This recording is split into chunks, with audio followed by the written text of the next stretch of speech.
हे guys, मैं हूँ Charu. Welcome to law school. मैं आपको लॉ के टॉपिक्स करवा रही हूँ। आगे बढ़ने से पहले चैनल को सब्सक्राइब ज़रूर कर लीजिए और बेल आइकन को दबाना ना भूलें।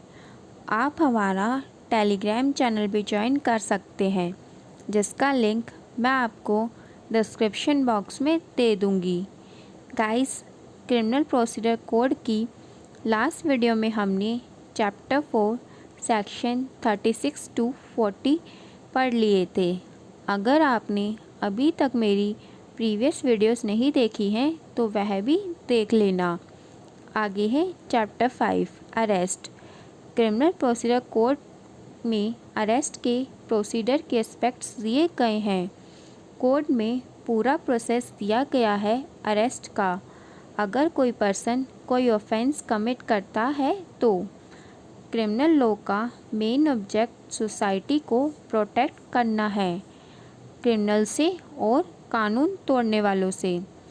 इसलिए क्रिमिनल लॉ में सब्सटेंटिव और प्रोसीजरल दोनों लॉज बनाए गए हैं। क्रिमिनल प्रोसीजर कोड का चैप्टर 5 सेक्शन 41 टू 60 में अरेस्ट के प्रोविज़न्स दिए गए हैं।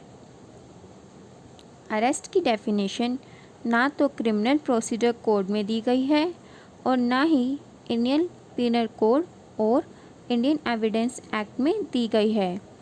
क्रिमिनल प्रोसीजर कोड में सिर्फ इतना बताया है कि अरेस्ट कैसे होगा और अरेस्ट के मोड्स क्या क्या हो सकते हैं, जो सेक्शन 46 में दिए गए हैं। सिर्फ किसी पर्सन को फिज़िकली कैद करना ही अरेस्ट नहीं है, या फिर किसी पर्सन के फंडामेंटल राइट्स को और पर्सनल लिबर्टी से डिप्राइव मीन्स वंचित करना ही अरेस्ट नहीं होगा, जब तक कि वह डिप्राइवेशन इन टोटलिटी में ना हो। किसी पर्सन के फंडामेंटल राइट्स और पर्सनल लिबर्टी को डिप्राइव करना ही अरेस्ट होगा जब वह कॉम्पिटेंट अथॉरिटी द्वारा किया जाता है। अगर किसी पर्सन के फंडामेंटल राइट्स और पर्सनल लिबर्टी को डिप्राइव किया जाए पर वह इन टोटलिटी में ना हो, तब वह अरेस्ट नहीं कस्टडी होगी।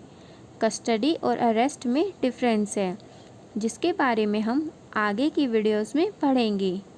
आगे है सेक्शन 41, जो कि बहुत इम्पॉर्टेंट है पीटी और मेंस दोनों के पॉइंट ऑफ व्यू से। Section 41 when police may arrest without warrant. Section 41 में बताया है कब पुलिस बिना वारंट के भी अरेस्ट कर सकती है। सेक्शन 41 क्लॉज 1 के अकॉर्डिंग पुलिस ऑफिसर बिना मजिस्ट्रेट के ऑर्डर के और बिना वारंट के किसी पर्सन को अरेस्ट कर सकती है।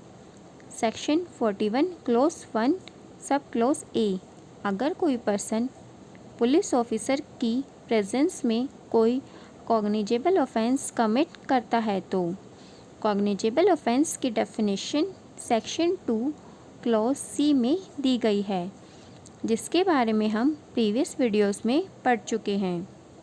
Section 41 clause 1 sub clause B, अगर किसी पर्सन के अगेंस्ट कोई रीज़नेबल कंप्लेंट आती है या कोई क्रेडिबल इंफॉर्मेशन रिसीव होती है।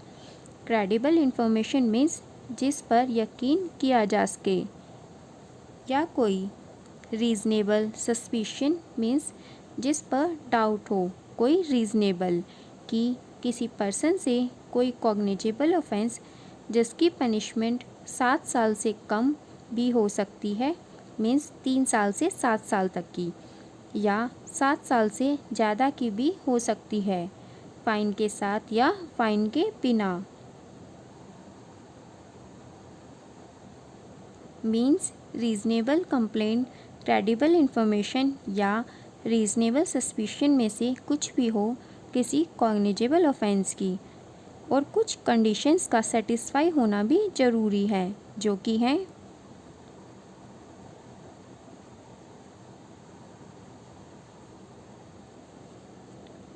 फर्स्ट है, पुलिस ऑफिसर को रीज़न टू बिलीव होना चाहिए कंप्लेंट, इंफॉर्मेशन या सस्पिशन के बेसिस पर कि उस पर्सन ने ऑफेंस कमिट किया है। सेकंड है, पुलिस ऑफिसर सेटिस्फाई होना चाहिए कि अरेस्ट ज़रूरी है।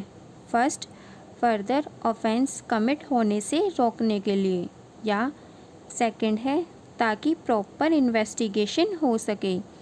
थर्ड है क्योंकि अगर ऑफेंडर बाहर रहा तो वह सारे एविडेंस मिटा भी सकता है या उनके साथ छेड़छाड़ भी कर सकता है और पुलिस को इन्वेस्टिगेट करने में भी प्रॉब्लम क्रिएट कर सकता है उसे रोकने के लिए। ये तीनों ही सोसाइटी की सेफ्टी और इंटेरोगेशन पर्पस के लिए ज़रूरी हैं और इसलिए ऐड किए गए हैं। फोर्थ है, उस पर्सन को रोकने के लिए ताकि वह किसी पर्सन जिसे उस केस के फैक्ट्स के बारे में पता हो उसको इंड्यूस या थ्रेट ना कर सके और ना ही कोई प्रॉमिस ले सके जिसकी वजह से वह पर्सन कोर्ट या पुलिस को उन फैक्ट्स के बारे में ना बताए। या फिफ्थ है, अगर उस पर्सन को अरेस्ट नहीं किया गया तो उसकी कोर्ट में प्रेजेंस इंश्योर करना मीन्स पक्का करना मुश्किल हो जाएगा।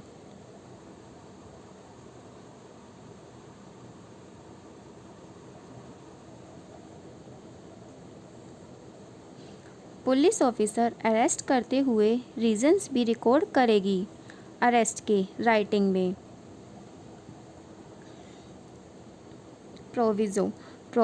यह प्रोविज़ो 2010 की अमेंडमेंट में ऐड किया गया था। अगर पुलिस ऑफिसर अरेस्ट नहीं करता इस सबसेक्शन में किसी भी केस में तो उसे अरेस्ट नहीं करने के रीजंस भी रिकॉर्ड करने पड़ेंगे इन राइटिंग में ही।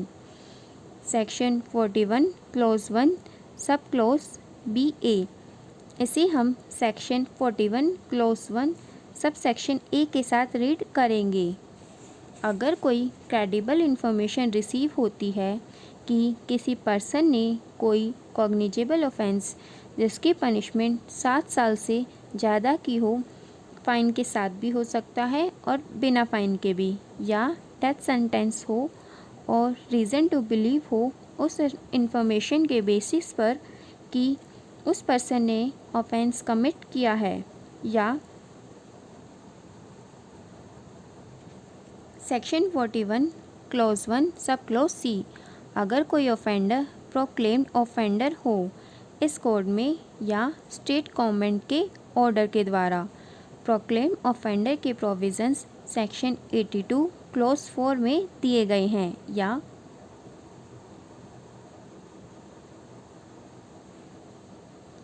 Section 41 clause 1 sub clause D, अगर किसी पर्सन के पोजेशन में कोई ऐसी प्रॉपर्टी है जिसे रीजनेबली सस्पिशन हो कि वह प्रॉपर्टी चोरी की है और उसी पर्सन ने वह चीज़ चुराई है। या section 41 clause 1 sub clause E, अगर कोई पर्सन पुलिस को उसकी ड्यूटी परफॉर्म करने में ऑब्स्ट्रक्ट मीन्स बाधा डालता है या लॉफुल कस्टडी से भागता है या भागने की कोशिश करता है। या section 41 clause 1 sub clause F,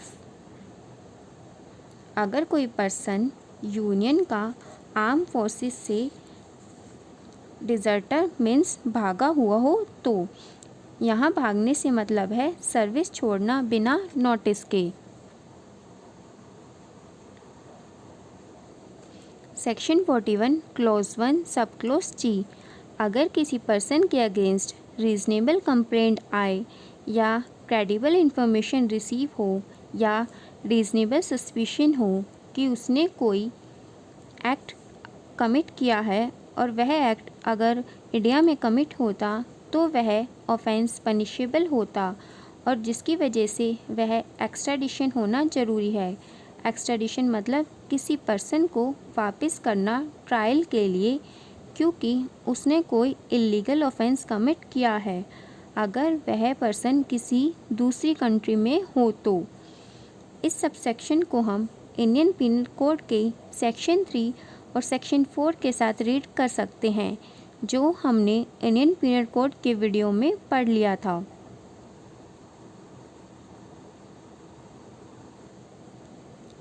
section 41 clause 1 sub clause H. अगर किसी पर्सन को सेक्शन